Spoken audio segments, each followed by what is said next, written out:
É o pavor do que uma sociedade que funciona bem, sem grandes conflitos, significaria. Um vazio de propósito. Agora, a verdade de que o poder corrompe, a gente trata como se fosse uma opinião, uma possibilidade, e não uma lei fundamental da natureza humana. Olá, bem-vindos de volta à nossa análise sobre a visão de Tomás. Na primeira parte, a gente viu que, lá naquela caverna em Ilhabela, a grande revelação foi que os ciclos sociais são, de alguma forma, previsíveis.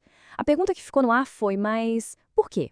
Pois é, a gente parou exatamente nesse ponto, né? A ideia de que, mesmo com todo o nosso livre-arbítrio individual, o comportamento coletivo, o comportamento social, acaba seguindo um roteiro que se repete sem parar. Como isso é possível?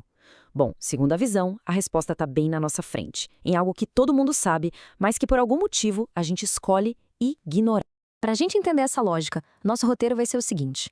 Primeiro, vamos relembrar que padrão é esse. Depois, vamos falar sobre a tal verdade ignorada que causa tudo isso. Em seguida, vamos mergulhar nos medos que nos fazem ignorar essa verdade.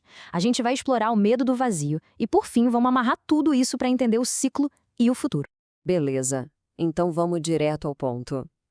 A primeira parte da visão de Tomás já começa nos colocando de frente com um paradoxo gigantesco sobre a nossa própria experiência em sociedade.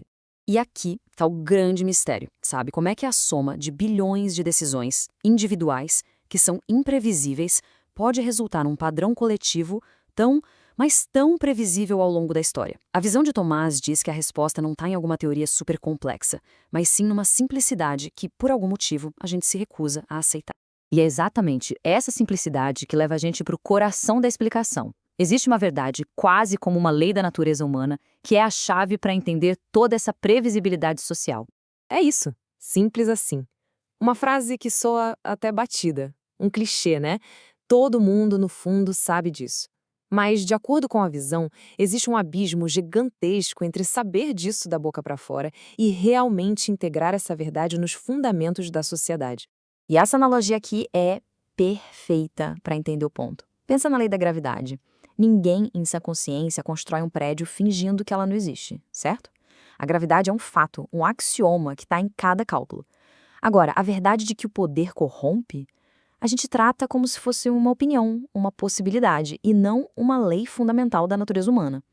É essa falha, essa não integração, que gera os ciclos repetitivos. E aqui vem a virada de chave, sabe? Essa recusa toda não acontece por falta de inteligência. Não é que a gente não entenda a frase. A questão é que, num nível muito mais profundo, a nossa psique coletiva precisa ignorar essa verdade. É uma autodefesa contra algo que a gente considera ainda mais assustador. Isso nos leva direto aos motores que estão por trás dessa recusa.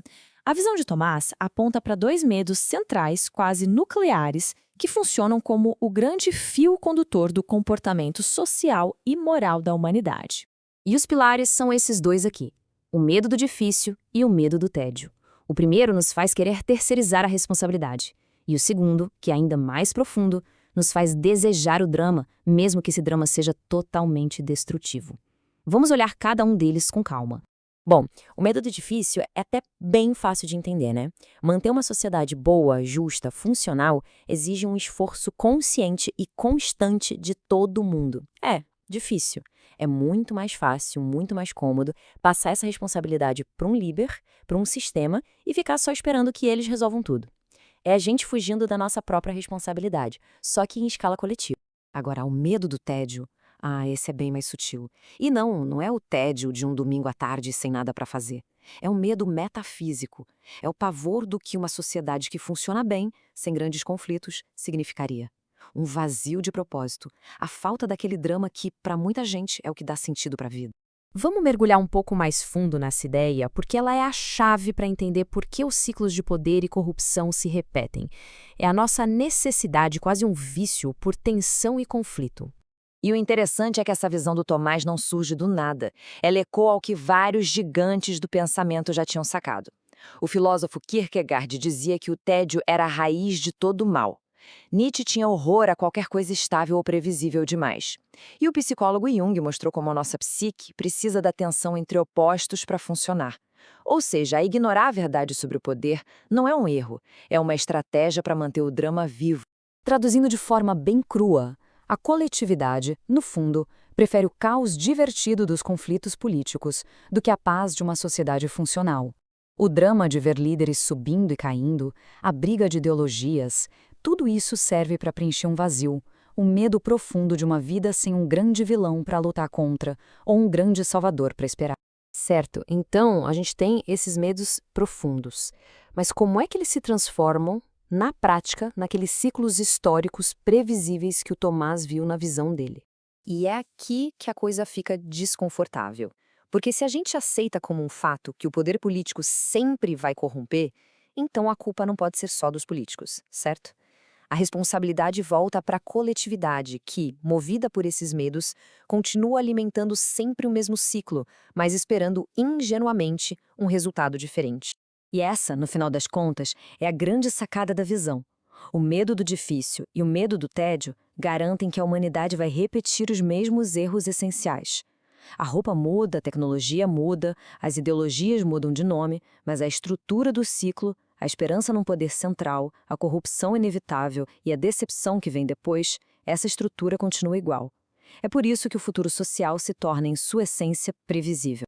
Mas olha, entender por que os ciclos são previsíveis, por mais incrível que seja, é só a ponta do iceberg. A visão que o Tomás e a Verônica tiveram naquela caverna revelou muito, mas muito mais sobre a natureza da realidade, da consciência e sobre as transformações gigantescas que o nosso mundo está prestes a enfrentar. Fiquem por aqui, porque ainda há muito mais para ser revelado.